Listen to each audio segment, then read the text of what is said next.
আমার দাদু ভাই কি এমন কিছু করেছে যেটা দেখলে আমি লজ্জা পাবো বা গ্লানি হবে? আমার কথা নয়, ছেড়ে দে আপাতত। বোন হিসেবে তোর কোনো খারাপ লাগা তৈরি হয়েছে? দেখো, দোকানটা বেশ সুন্দর, ছিমছাম, একটা রুচি আছে। খাবারটা কেমন বলতে পারবো না, কারণ আমি খেয়ে দেখিনি। হ্যাঁ, সেদিন তো পাঠিয়েছিল, খেলে তো তোমরা? হ্যাঁ, সে তো বেশ চমৎকার ছিল। অতএব খাবারটাও ভালো ধরে নেওয়া যেতে পারে। তাহলে তোর অসুবিধাটা কোথায়? আমি আর বড়মা বসে আছি, দাদা বেরিয়েছিল। হঠাৎ দেখলাম রেস্টুরেন্টের স্টিরিও সিস্টেমে একটা গান বাজতে লাগলো, বেশ গিটার টিটার দিয়ে। প্রথমে আমি অত খেয়াল করিনি, মন দিইনি।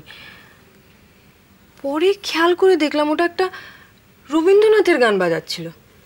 বাহ, এ তো চমৎকার কথা। কজন আর আজকাল রেস্টুরেন্টে রবীন্দ্রসঙ্গীত বাজায়? ওরকম গান শোনার থেকে না শোনা ভালো ঠাকুরদা।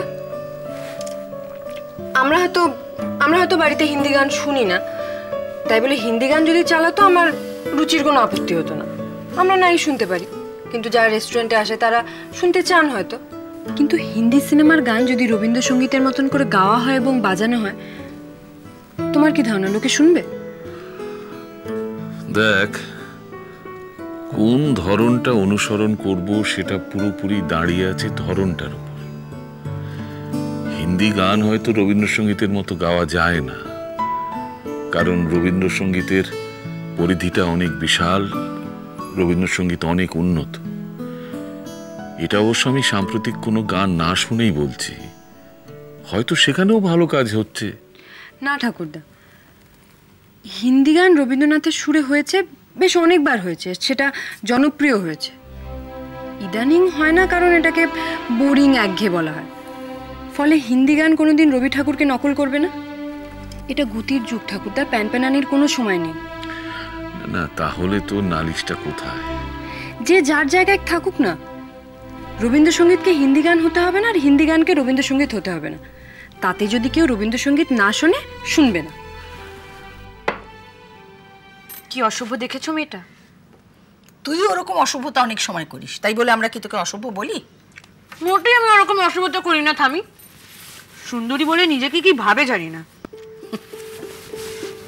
হ্যাঁ, ওর ঠাকুরদার মতোই হয়েছে হয়তো। আচ্ছা, মেয়েটা কে বলতো? কে মানে? বিনয়ের একটা মেয়ে আছে শুনেছিলাম, কি সে? জানি না, তোমার মতন ওদের বাড়ির ওই কুষ্টি ঠিকুজি আমার মুখস্থ নেই। কমলিকার সঙ্গে এসেছিল বটে, কিন্তু কমলিকার মেয়ে বোধহয় নয়, তার তো বিয়ে হয়ে গেছে। সে তো এত ছোট নয়। অত কিছু ছোট না থামি। তোমার নিজের বয়স কমাতে গিয়ে তোমার বয়ফ্রেন্ডের নাতি নাতনি গোষ্ঠীকে তুমি ওই দুধের শিশু বানিয়ে ফেলো না। ও আমাদের বয়সী।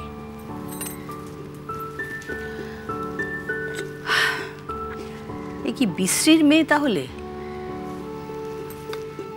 কে বিশ্রী? বললুম যে পাখি পড়া করে, ওর সেজো ছেলে, ও যে বিদেশে থাকে। ও, ওর বাবা নেই? মানে এখানে থাকে না, তাই হবে। সেই জন্যই সবাই মিলে বেশি আদর দিয়ে একটু বেশি মেজাজি করে তুলেছে মেয়েটাকে। আর যার দোকান সে কে? ও তাকে দাদা বলে ডাকছিল। দাদা? যাদের তো একটাই নাতি, ওর বড় ছেলে নিখিল, তার ছেলে কি যেন নাম, উত্তীয়। হ্যাঁ, উত্তীয় আর দামিনী, এই দুটো নাতি নাতনির নাম অবধি আমি জানি, তারপরেরদের নাম আর জানি না। বললাম না থামি, যে চন্দ্রশেখরের সাথে দেখা হলে তুমি কি বলবে? তোমার চন্দ্রশেখর তো অন্তর্যামী। বুঝতে পেরে তার বৌমা, নাতি নাতনি সবাইকে পাঠিয়ে দিয়েছে তোমার পরীক্ষা নিতে। দেখতে যে আমি সহবত শিখিয়ে আমার নাতনিটাকে কতটা মানুষ করতে পেরেছি। তারই নাতির দোকানের রিসেপশন কাউন্টারে দাঁড়িয়ে তারই নাতনির সঙ্গে আমার নাতনি কোমর বেঁধে ঝগড়া করেছে, এটা জানতে পেরে সে নিশ্চয়ই খুশি হয়নি। তার মানে তুমি নিশ্চয়ই বলেছো সব ঘটা করে? তুমি ফোন করেছিলে? আমি কোনোদিন গায়ে পড়ে ওকে ফোন করি না, ও ফোন করলে আমি ধরি। তাহলে আজ আর তোমায় করবে না? কেন? কারণ ওর নাতনি নিশ্চয়ই ওই রবীন্দ্রসঙ্গীত শুনে হেভি রিয়াক্ট করেছে, গিয়ে এমন বলেছে বাড়িতে যে দাদুর মেজাজ টং। এই দাদু না, ঠাকুরদা। ওই হলো। আচ্ছা থামি, আমাকে সত্যি করে বলো তো, ওই গানটা কি তোমার খুব খারাপ লেগেছে? না, খারাপ লাগলো বলবো না, তবে কি জানিস তো, একটু অন্য রকম লাগলো। মানে রবীন্দ্রসঙ্গীত আমরা ছোটবেলা থেকে শুনছি তো, একটু বলতে পারিস কানে লাগলো। কারণ এতদিন তোমরা এক ধরনের গান শুনছো, এক্সপেরিমেন্টাল হয়তো। আচ্ছা দেখো থামি, প্রত্যেক জিনিসের একটা ন্যাচারাল লাইফ থাকে, তারপর তাকে রিইনভেন্ট করতে হয়। আর সেই রিইনভেনশনটা প্রথম প্রথম হয়তো একটু বেশি এক্সপেরিমেন্টাল লাগে, এক সময় সেটা সয়ে যায়।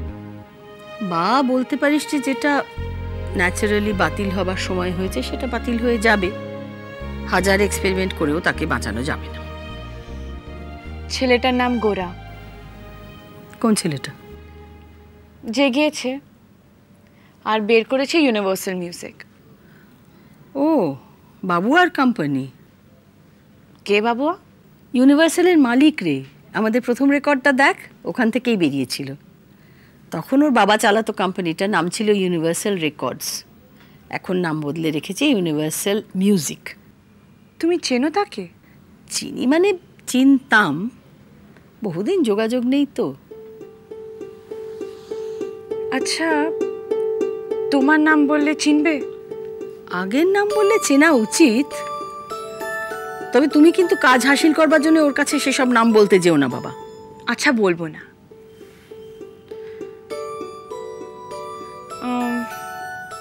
কিন্তু ওর ঠিকানাটা দিতে পারবে, বা অন্য কোনো কন্ট্যাক্টস?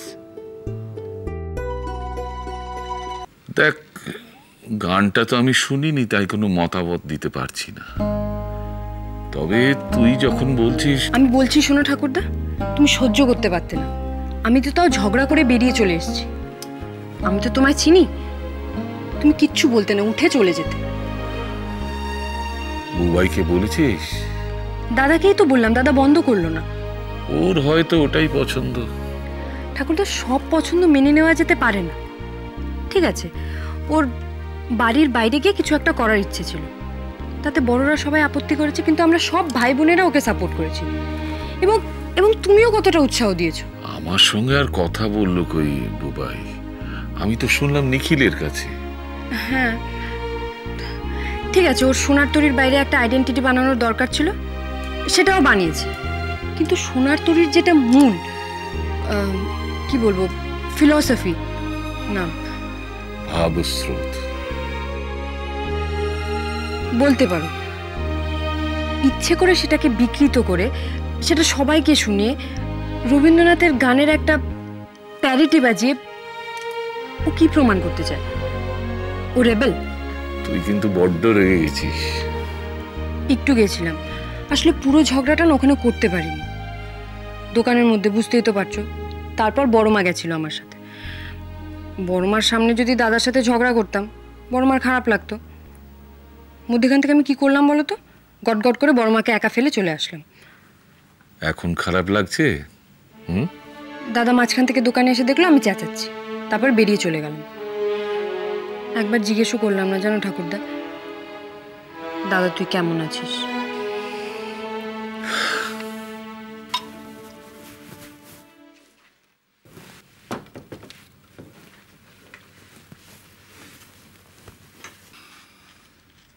বেরিয়েছিলে শুনলাম। হ্যাঁ, বুবাইয়ের কাছে গেছিলাম। তো হঠাৎ ঠিক করলে না আগে থেকেই প্ল্যান করা ছিল? হ্যাঁ, দু একদিন ধরে ভাবছিলাম, বড্ড মন কেমন করছিল। তোমাকে তো বললাম চলো, তুমি কিছু বললে না। তুমি কি ভাবলে আমার সঙ্গে যেতে চাওনি বলে আমি কৈফিয়ত চাইছি? কি মুশকিল, সব কথায় এত রেগে যাও কেন আজকাল? গানের পারে